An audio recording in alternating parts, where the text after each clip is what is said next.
cuenta, perché wow,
All right, guys. We'll start the meeting now. So, yeah, I'm Austin Chen, and I'm accompanied by Bill Tang, and we will be teaching math counts for 11th Math Club this year. We had experience in teaching math counts last year, and we took a official team at our local middle school to state. But we couldn't compete in state because of COVID and all that. But yeah, so how our teaching will usually look like is that we're going to start with some warm-up problems at the beginning of the meeting. It's just for you guys to like attempt, and then after a few minutes we will go over the warm-up problems, and after that we will just go over problems from like past competitions. And so what we're thinking is we're going to try to get through as many problems as we can. So we're going to go relatively fast, and this is because we think for doing competitions like math counts, you really need like good experience in doing a lot of problems. Okay, but if there's any like concept that like you don't know, please just like tell us like that you don't know, and then we can we'll go over it briefly.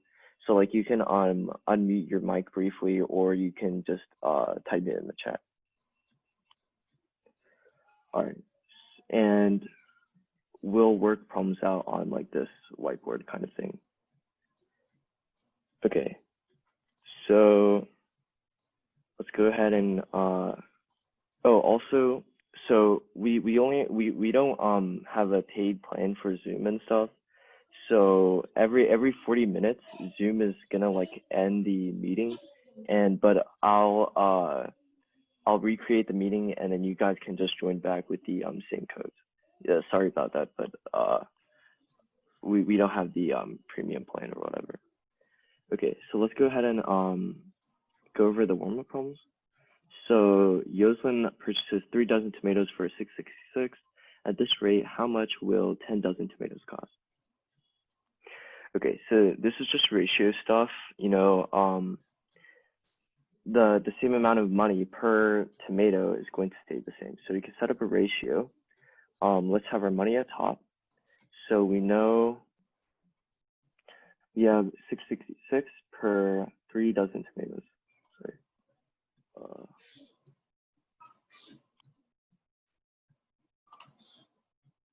I'll just say dozen is D, 3 dozen, and I'll put T for tomato.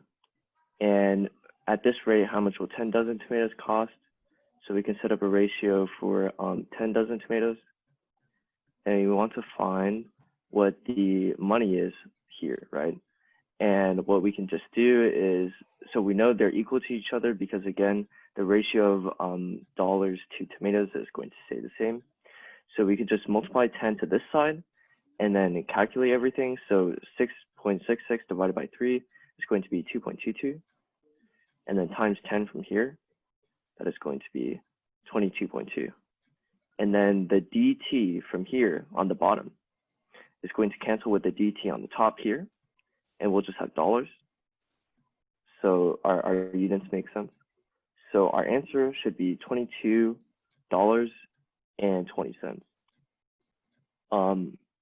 On the if you saw this on the actual exam, make sure to put the 0 at the end because it's money. So you need to put like 20 cents there. All right. Number 2, one square has a perimeter. Let me delete this. One square has a perimeter of 40 inches. A second square has a perimeter of 36 inches. What is the positive difference in the area of the two squares? Okay, so for this, we can just figure out what the areas of the two squares are, and then we'll subtract them.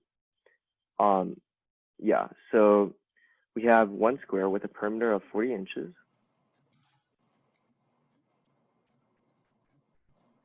And a square has 4 equal sides, right? So this is going to mean one side is going to be the perimeter over 4. So one side is going to be 10 inches.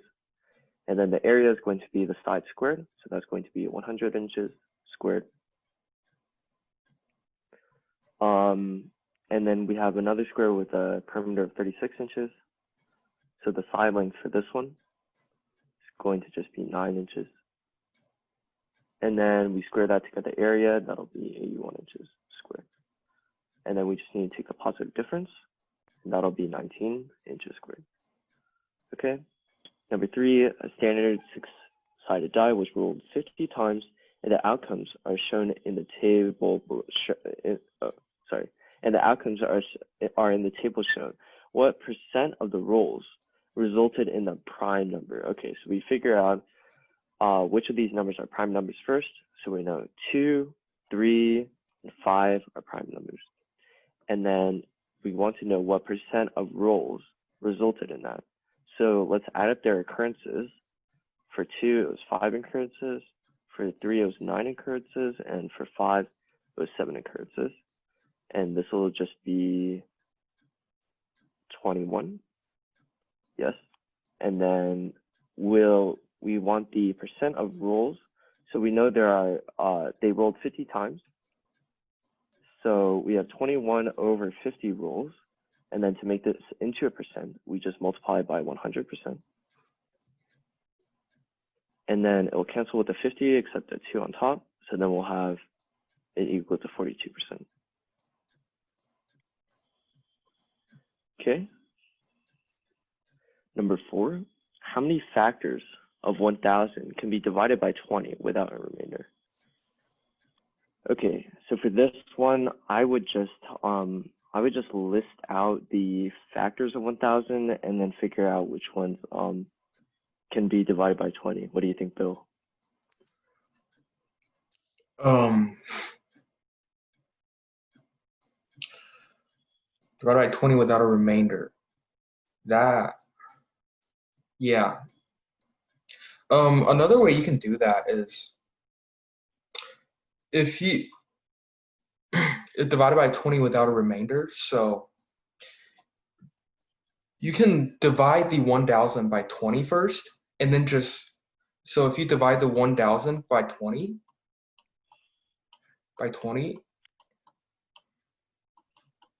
that is 50. So because you've already divided it by 20, all factors of 50, all the factors of 50, when you multiply by 20, will also be a factor of 1,000.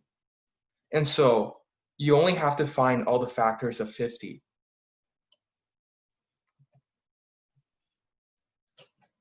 So for the factors of 50, a way to find the factors of a number is you list out the prime factorization.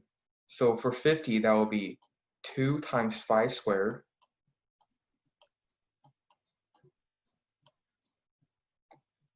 So 2 times 5 squared.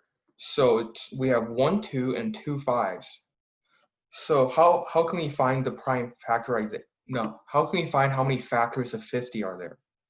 So a way we can do this is to find the factors, we're just looking at how many of each, how many 2's are we putting in the number and how many 5's.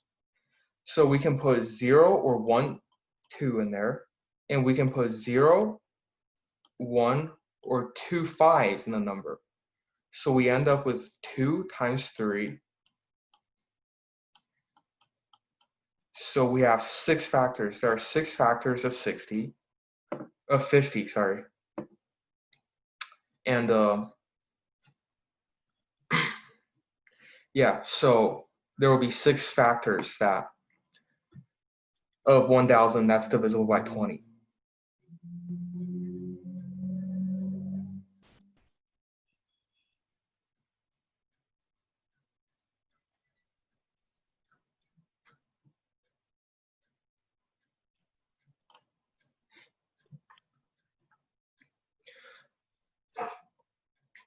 Okay.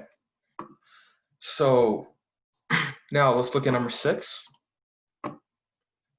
No, number 5. So for number 5, it's asking for the square shown is divided into 4 congruent rectangles. If the perimeter of the square is 144 units, what is the perimeter of one of the 4 rectangles? So first of all, we know it's a square. So, no. Okay. So first of all, we know it's a square. And the perimeter of the square is 144 units. So we can just divide that by 4. And this will give us 36. So we know each side is 36. And then now what we're doing is we are splitting this up into 4 congruent rectangles. So 1, 2, 3, 4. So if we're splitting this up into 4 congruent rectangles, if you look at the picture here, the way they're splitting it up is like this into rectangles. So each of these on the side will be the same. So if this in total is 36, each of these will have to be 9.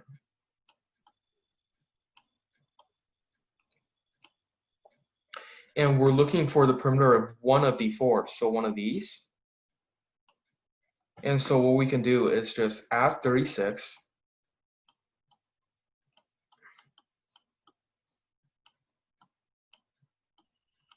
and then multiply by 2, which gives us 45 times 2,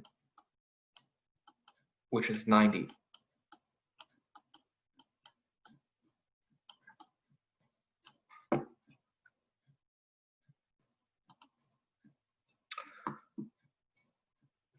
Okay, let's look at number 6. For number 6, 2 integers have a difference of -18 and a sum of 2. What is the product of the 2 integers? So for this, we're looking for 2 numbers have a difference of -18 and a sum of 2. So when you're looking at the difference, positive or negative doesn't really matter. So we can just say they have a difference of 18 and a sum of 2. So what we can do is we can set one number as x and then the other number as x minus 18.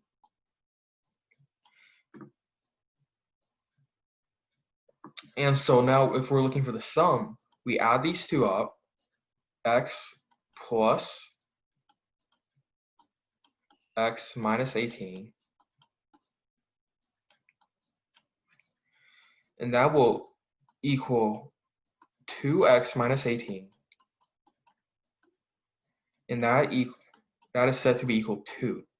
So here we have 2x minus 18 equals 2. So what we do here is we add 18 to both sides. You get 2x equals 20, x equals 10, and x, the other number will be x minus 18. So the other number will be -8. So the two numbers are 10 and -8. So if we multiply these two, we will get -80.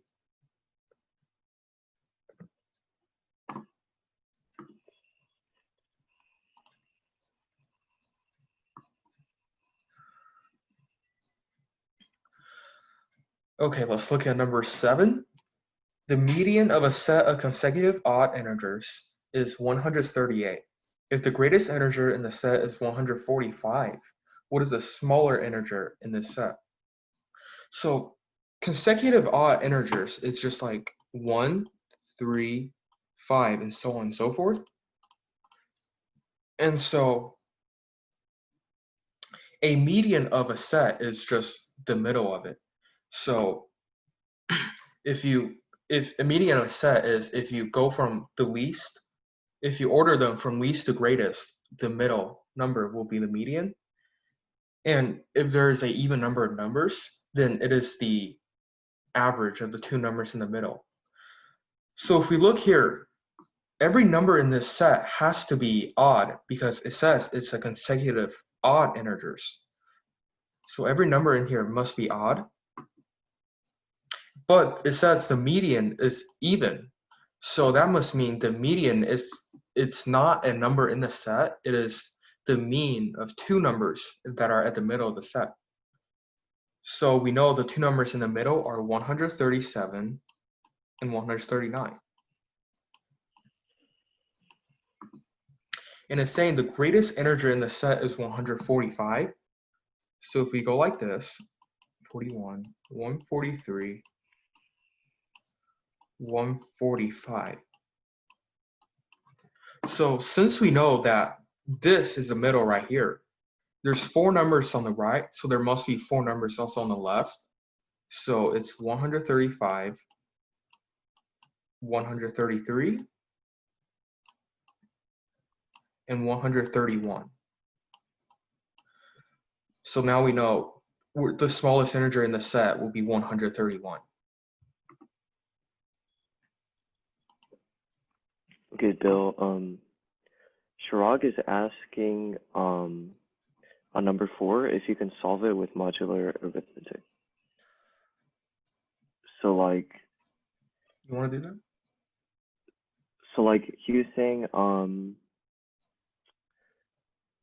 if x is a factor of 1000, you can say, oh no, my computer's really laggy. Okay, that's fine. But he was saying, so if x is a certain factor of 1000, you can say 1000 is equal to 0 mod x, and then we want all x such that x is congruent to 0 mod 20. What do you think? I mean, Yeah, that could work. You can do that. but like, I mean, could you I like feel like- method, could you like actually like solve for the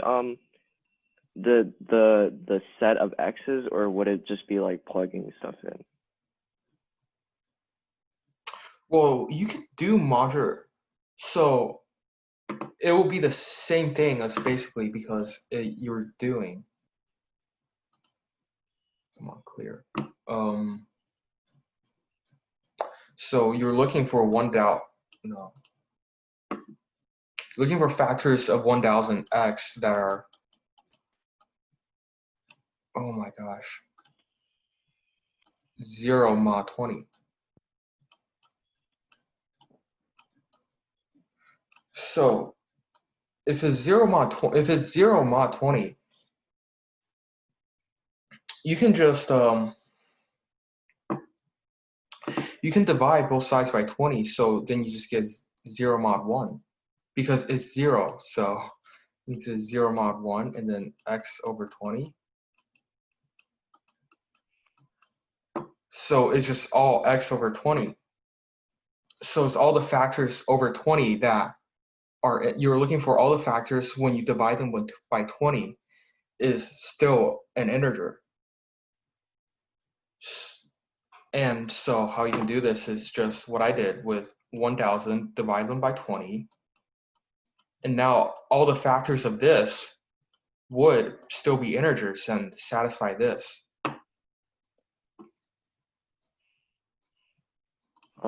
So basically, we think if you like did it the modular arithmetic way, it would still like be basically the same thing that we did.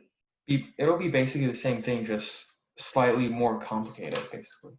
Yeah. Because the thing for math counts is you're not trying to do it like you're not trying to do it. You're trying to do it fast, not what's the word? Not you're not trying to do it like methodically. You're just trying to find the fastest way to do the problem. So doing this is fine, but it's just you're going through more steps than you have to. So this is just slower because you're having to go through more steps. Yeah. Okay. Number 8. Among all 3-digit integers from 100 to 400, how many have exactly one digit that is an 8? All right. So an 8 is not going to be in the hundreds place, obviously, because we just have 100 to 400. So we are just looking for an 8 that will be in the tens or the ones place. So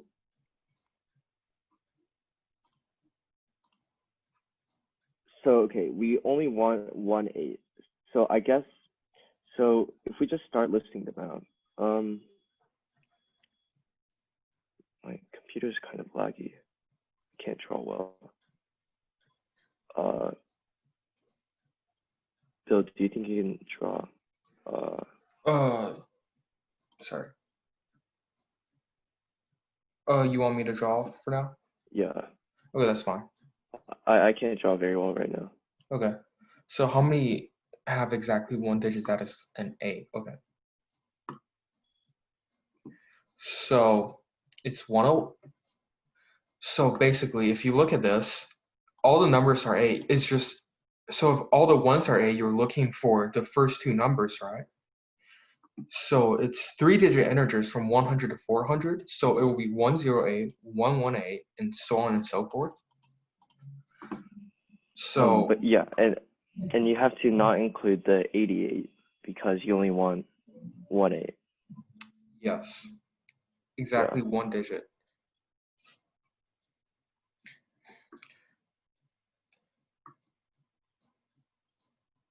So for each hundreds place digit, you're gonna have the tens place from 0, 1, all the way to 9, except for Yes. 8, right? Yes. And all of those are gonna have 8s.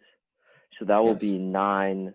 That will be 9 possibilities for each hundreds place number, right? Yeah. And because we're doing from 100 to 400, we're actually, or we're only gonna have 3 hundreds place numbers, right? Because we can't go over 400. So it should be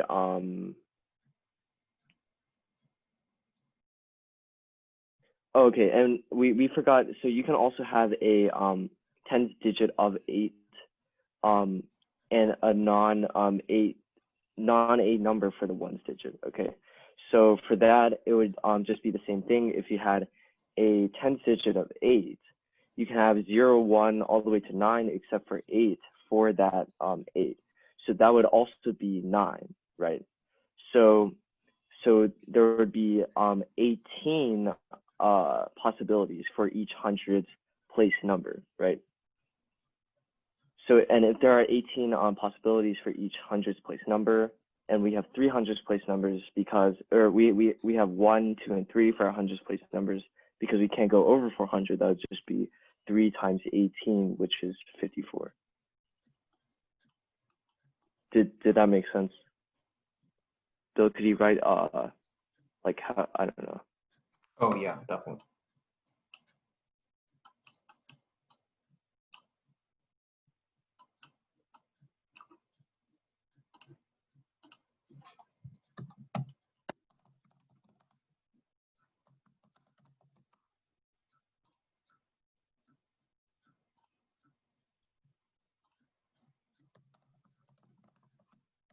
Chirag is saying you could also do it in casework. So okay, so if you think of the 3 numbers as like blanks, I guess. So we can separate it into 2 cases. So you could say case 1. Oh man. Okay, case 1, we can say it would be 8 in the tens place, okay? And then we can think of how many possibilities fit that case. So if we have 8 in the tens place, we are saying only one integer is allowed in the tens place. So that means the 10 place would only have one possibility. And again, we have 3 possible integers for the hundredths place. So that would be 3. Oh, whoops. Okay. And then the last digit, it can be anything except for 8, right? So, and they're 10 digits, so that would just be 10 minus 1 or 9. I'm having a really hard time drawing, sorry guys. But so this would be equal to 27. Bill, could you just write it in? I don't know.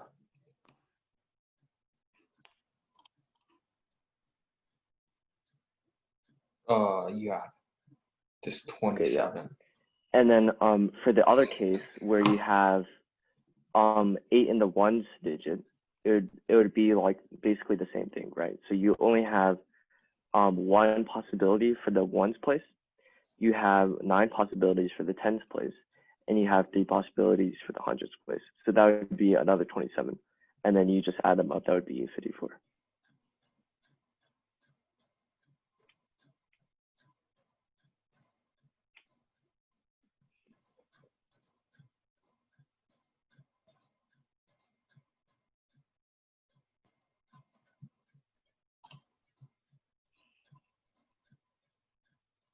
Okay, is everyone good on that?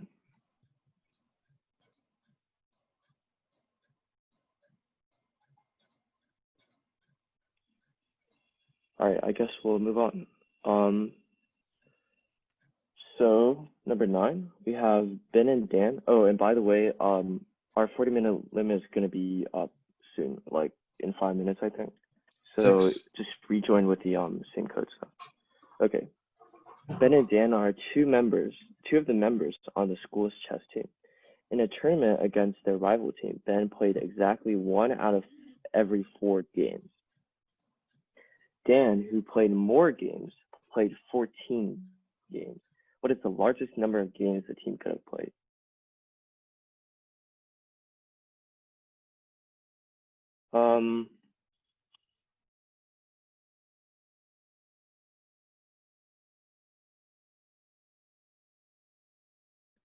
What is the largest number of? Do you understand what this is asking, Bill? Yeah, okay, I get you. So we know that Dan played more games than Ben. So if Dan played 14 games, Ben will have to play less than 14 games. And Ben played exactly 1 out of every 4 games. So Ben played 1/4 of all the games. So however many games Ben played, if you multiply that by 4, it's the total amount of games the teams could have played. So we're looking for the largest number of games. So for that, we want the largest number that Ben could have played, which is 13. So if we have 13 times 4, that's 52.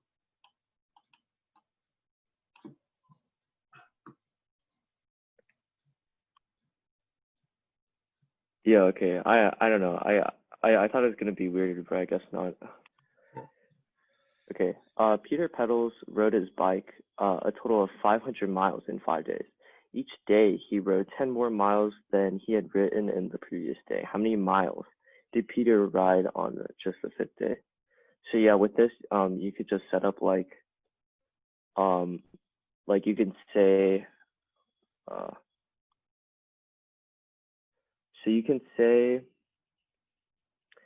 for let's say on the first day he rode X amount of miles, and then on the second day, so for each consecutive day we know he rode 10 more miles than he had written in the previous day. So for day number 2 we can say he rode, oh gosh, X plus 10 miles. Bill, do you think you could just write for me?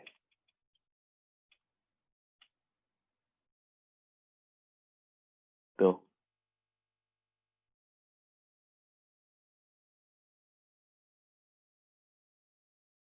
Okay, yeah. So for the second day, we can say it's X plus 10 miles, and then for the third day, that would be 10 more than the second day, so that would be X plus 20 miles. So, and we know he rode 500 miles in the total of the 5 days. So if we add all of that stuff together, we would get 5x plus 10 plus 20 plus 30 plus 40 equals 500. And we want to figure out what x is, and so we could just minus 100 on both sides. So 10 plus 20 plus 30 plus 40 is 100. So we minus that to the other side. We have 5x equals 400. We divide by 5 and we get x is 80. And we want to find how many miles Peter rode on the 5th day, which would be x plus 40, right? So if x is 80, 80 plus 40 is 120. So it'd just be 120.